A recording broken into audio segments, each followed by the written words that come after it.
right, folks, we are back here on WLTH 1370 AM.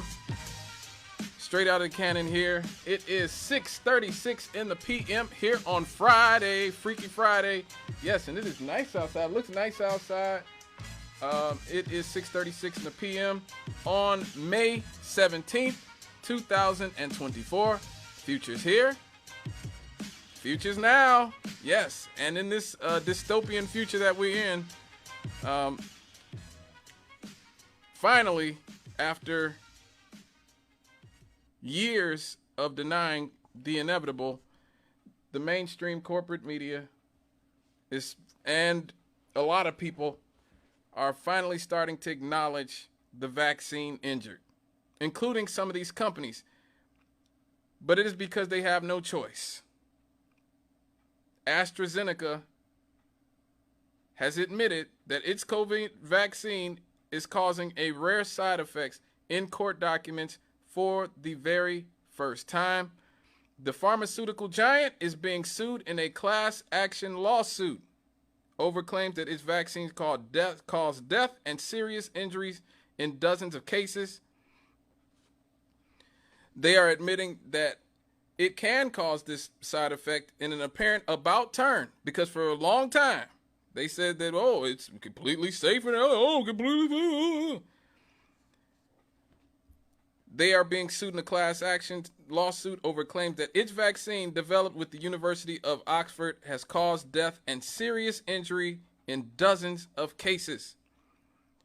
Lawyers are arguing that the vaccine produced a side effect which has had devastating effects on a number of families. This first case was lodged last year by Jamie Scott, a father of two who was left with permanent brain injury after developing a blood clot and a bleed on the brain that has prevented him from working after he received the vaccine in April of 2021. The hospital called his wife 3 times to tell her that her husband was going to die. Jesus Christ. AstraZeneca is contesting the claims but has accepted in a legal document submitted to the High Court in February that its COVID vaccine can, in very rare cases, cause TTS. Oh, yes, of course. This isn't just over in the UK either. The New York Times, who are one of the main pushers of the narrative, are finally acknowledging the vaccine injured in this great article that they wrote called "Thousands Believe COVID Vaccines Harm Them. Is Anyone Listening?" It is written by Miss Mandavi, who is a reporter focused on science and global health.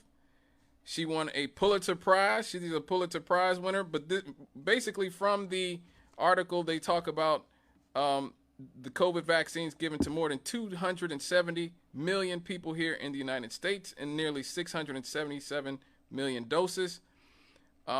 As of April, over 13,000 vaccine injury compensation claims have been filed with the federal government, but to little to no avail. Only 19% have been reviewed, and only 47% of those were deemed eligible for compensation, and only 12 have been paid out at an average of about $3,600. Wow.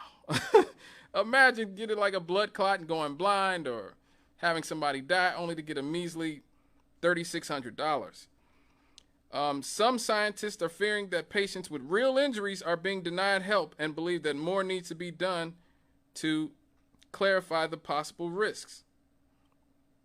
Now, Akiko Iwasaki, who is an immunologist and a vaccine expert at Yale University, has saying at least long COVID is being recognized, but people who are saying that they have post-vaccination injuries are just completely ignored and dismissed and gaslit, which we've all seen and heard. In a recent interview, Dr. Janet Woodcock, Dr. Janet Woodcock, a long-time leader of the Food and Drug Administration who retired in February, said that she believed that some recipients had experienced uncommon but serious and life-changing reactions beyond those described by federal agencies. She says, "I just feel bad for those people. I believe their suffering should be acknowledged and that they have real problems and they should be taken seriously. I'm just disappointed in myself, she added. I did a lot of things I feel very good about, but this is one of the few things I feel I just didn't bring it home. Well, I guess you could say that. Federal officials and independent scientists face a number of challenges in identifying potential vaccine side effects. Now, a big part of the problem is the nation's fragmented healthcare system. And this is what I talk about all the time. We're the only first world nation without a universal healthcare system. So our nation's healthcare system is fragmented. It's a part of what made COVID a disaster for us, because everything is fragmented because we don't have universal healthcare. You know, our fragmented healthcare system complicates detection of these side effects, a process that depends on an analysis of huge amounts of data. That's a difficult task when a patient may be tested for COVID at Walgreens, get vaccinated at CVS, and go to a local clinic for minor ailments and seek care at a hospital for serious conditions. Each place may rely on a different health record system. There is no central repository of vaccine recipients, nor of medical records, and no easy way to pool these data. Reports to the largest federal database of so-called adverse events can be made by anybody or about anything. It's not even clear what officials should be looking for. The government's understaffed compensation fund has paid so little because it officially recognizes few side effects of the COVID vaccines, and vaccine supporters, including federal officials, worry that even a whisper about possible side effects feeds into misinformation spread by a vitriolic anti-vaccine movement. Patients who believe they experience serious side effects say that they have received very little support or acknowledgement. And even leading experts in vaccine science have run up against disbelief and ambivalence.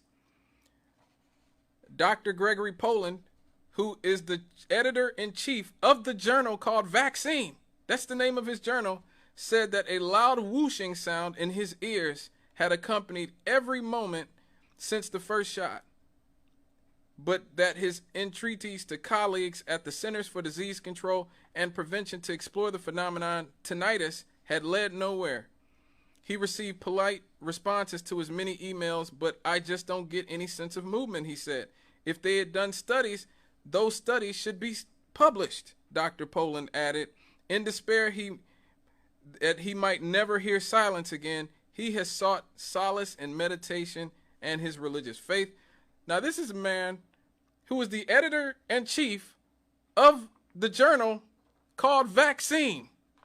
Like, this is literally what he does for a living. And they're just sort of playing him off. You know, thank God he says that he has meditation and religious faith to fall back on from his debilitating tinnitus. Dr. Buddy Creech, who led several COVID vaccine trials at Vanderbilt University, said that his tinnitus and racing heart lasted about a week after each shot. He said it's very similar to what I experienced during acute COVID back in March of 2020. The vaccines may cause transient reactions such as swelling, fatigue, and fever, according to the CDC, but the agency has documented only 4 serious but rare side effects. That's what they say. 2 are associated with the Johnson & Johnson vaccine, which is no longer available in the United States. I wonder why. Guillain-Barré syndrome, a known side effect of other vaccines, including the flu shot, and a blood clotting disorder. The CDC also links mRNA vaccines made by Pfizer, BioNTech, and Moderna to heart inflammation or myocarditis, especially in young men and boys. And the agency warns of anaphylaxis or severe allergic reaction, which can occur after any vaccine. Now, if you want to know why you can't see anything about Pfizer anything negative about Pfizer shot in the mainstream media, this is why. Bill Gates' advice on how to combat mistrust in science at 60minutesovertime.com. Sponsored by Pfizer. Is brought to you by Pfizer. CBS Health Watch sponsored by Pfizer. Anderson Cooper 360. Brought to you by Pfizer. ABC News Nightline. Brought to you by Pfizer. Making a difference. Brought to you by Pfizer. CNN Tonight. Brought to you by Pfizer. So there you go. They're all sponsored by Pfizer. So when the CDC also links mRNA vaccines made by Pfizer to heart inflammation or myocarditis, especially in boys and young men, you're on your own, because they're not going to really acknowledge you. Now, it's pretty funny how one of the most vocal proponents of shaming people like myself who didn't want to get vaccinated, didn't want to take an experimental gene therapy, one of the people who was most boisterous about shaming people was Chris Cuomo. You know Chris Cuomo. His brother was the governor of New York. His father was Mario Cuomo. Well, this is what Chris Cuomo had to say in 2020 about people who are vaccine hesitant. People who are injecting drugs for animals and horse. And people telling them to. Oh, my God. What person? You know, you talk about, cancel culture and who to shame.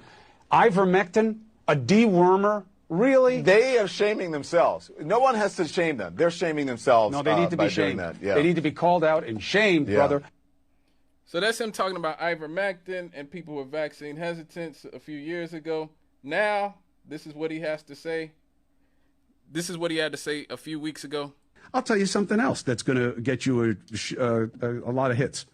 I am taking a, what do they call it? Like a regular dose, whatever. They're trying to build up of ivermectin. Ivermectin was a boogeyman early on in COVID. You couldn't talk about it. That was wrong. We were given bad information about ivermectin. The real question is why? Everyone's going to say Joe Rogan was right. No, Joe Rogan was saying, yeah, he was right. But that's not what matters. What matters is the entire clinical community knew that ivermectin couldn't hurt you. They knew it, Patrick. I know they knew it. How do I know? Because now I'm doing nothing but talking to these clinicians who at the time were overwhelmed by COVID, and they weren't saying anything. Not that they were hiding anything, but it's cheap, it's not owned by anybody, and it's used as an antimicrobial, antiviral in all of these different ways and has been for a long time. For malaria for over almost 20 years. Yeah. So, and my doctor, who is now my doctor, was using it during COVID on her family and on patients, and it was working for them. So they were wrong to play scared on that. Didn't know that at the time, know it now, admit it now, reporting on it now. Because I think that's the job. The idea that, well, you were a vaccine proponent. Why wouldn't I have been a vaccine proponent? Now there are questions. Oh, no, but I knew at the time. No, you didn't. What you knew was that there were people telling you to be resistant to what the government was telling you to do. Well, the government's usually lying to you. So you probably should at least do your research and trust. But yeah, that's Chris Cuomo, the former anchor of CNN, who spent much time vilifying people who were not getting vaccinated and people who were taking ivermectin. Now, why was it important that they vilify ivermectin? It was important that they vilify ivermectin because the reason that the government was able, these drug companies were able to get these sort of emergency, the emergency license to do what they were doing and force people to take the vaccine or lose their jobs or lose their kids in some custody cases was because the claim was that there was nothing else that could be used to treat COVID. So because there's nothing else to treat COVID, you got to take the vaccine or nothing. It's vaccine or bust. And Pfizer and BioNTech and Moderna and AstraZeneca and all these people, Johnson & Johnson, these are the only people who have the solution. So we have to vilify ivermectin. So that's why that happened. And now you see Chris Cuomo is having to admit that his doctor and all the doctors he know are saying, yeah, ivermectin was never horse paste. It was never animal dewormer. It's as I told you 3 years ago when we first started talking about this, it is a Nobel Prize winning medication that is used by people all over the world. People in studies are using it to treat cancer. It is considered a miracle drug for humans. And they told you it was horse dewormer. MSNBC told you that. CNN told you that. You just saw Chris Cuomo saying that. So you had to get vaccinated because you didn't want to be taking horse dewormer. Now why is Chris Cuomo having this about face? Because he's vaccine injured. And now because he's vaccine injured, he wants to talk about this. New York Times released an article that's getting a lot of play that says that there are thousands of people who say they're still suffering side effects they believe from the vaccine and that those have been ignored. Now, one of them is nurse practitioner Sean Barkovich. He says he got his first dose in 2020, had side effects. Just standing up sent his heart racing, stinging pain in his eyes, mouth, groin. Those have gotten a little bit better, but he still has what they call tinnitus. That's a ringing in the ears. We know that vaccines can have unintended consequences, aka side effects, but nobody's really talking about it because they're too afraid of blame and they just want it to go away. But the problem is people like Sean and me and millions of others who still have weird stuff with their blood work and their lives and their feelings, physically, are not going away. Sean Barkovich joins us now. Sean, why do you believe it's the vaccine, and what has happened when you've tried to get clinical analysis of it or answers? Why do I believe this? It's not a belief, it's a fact. And as soon as I was injured, 15, 20 minutes of my first dose, I had numbness tingling up and down my injected arm that over days spread to my face and my eyes. I went to see a neurologist. He ran some tests. He's like, well, this is all new. We don't know much about it, but the hospital is going to mandate it. You should get a second dose. And everything in my medical mind and in my bones was telling me, no, if you have a reaction after something, don't do it again. But the pressure was immense. And then 3 weeks rolled around. I got a second dose. And after that, everything blew up. I went from being a healthy, 100% healthy, fully functioning nurse to in a complete downward spiral of health. I had a myriad of symptoms. Have you gotten any clarity from doctors or from the drug manufacturer putting out any information about what could happen as a side effect? No, as a research nurse practitioner and somebody who worked on vaccine research, I thought after I was injured there would be people to help me. I'm like, I'm in New York City. I will have there will be medical people ready to help me.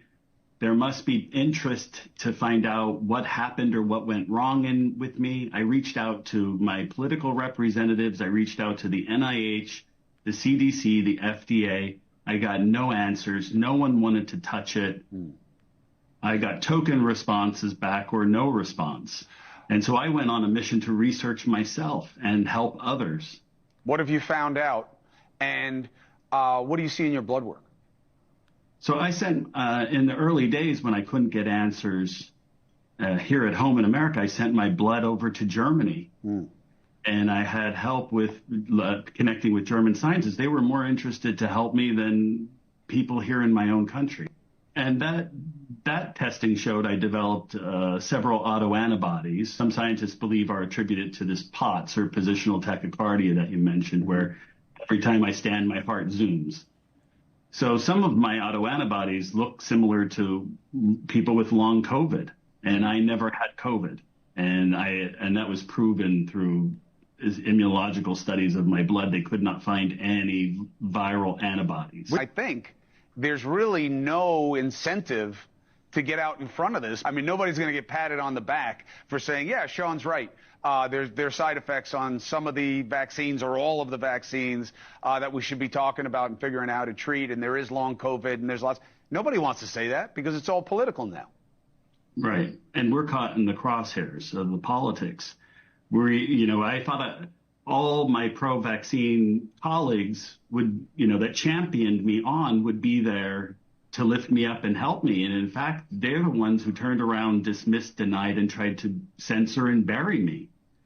They're afraid that by showing my face, I'll drive vaccine hesitancy. But what they don't realize, and what I have come to realize, is that the censorship and the hiding of it is actually fueling vaccine hesitancy. If the government had just said, hey, these are novel vaccines, we don't, there will be reactions, let's just have a program in place to deal with them, set up a fund to obligate the manufacturers to provide help or research, I think the citizens would have appreciated that. But instead what happened is they just suppressed me, and that also shocked me. When I tried to reach out online, Facebook, Instagram, they would tag my messages as if I'm misinformation. Yeah, that's right. And I'm just a desperate person that something bad happened to, and I'm reaching out and pleading for help.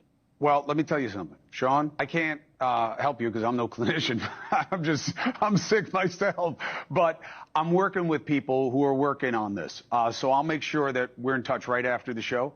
And I'll help any way I can. You may be ahead of me. I'll hook you up with my clinicians, and maybe you can share different protocols and things that may help. But I will never stop reporting on this.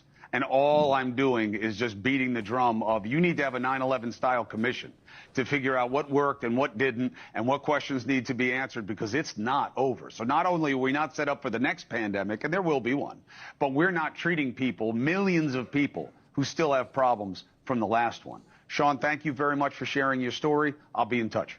A 9/11 style commission. Now you tell us.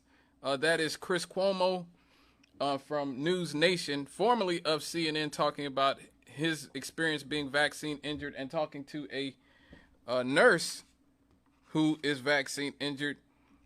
For years, everybody treated these people like they were crazy and gaslit them. Now these people are finally being able to tell their story. And here's the crazy thing. A lot of the records,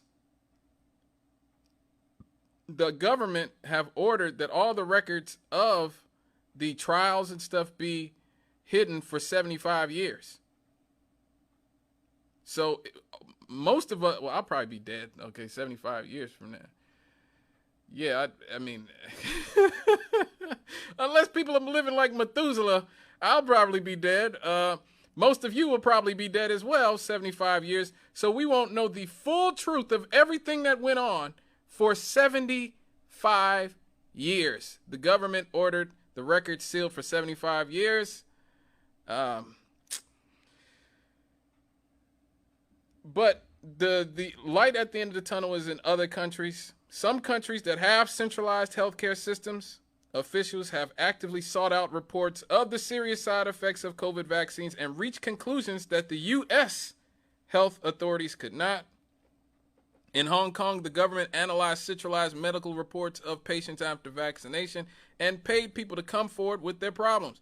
The strategy identified a lot of mild cases that other countries would not otherwise pick up. That included finding that in rare instances, about 7 per million doses, the Pfizer-BioNTech vaccine triggered a bout of shingles. Oh my God.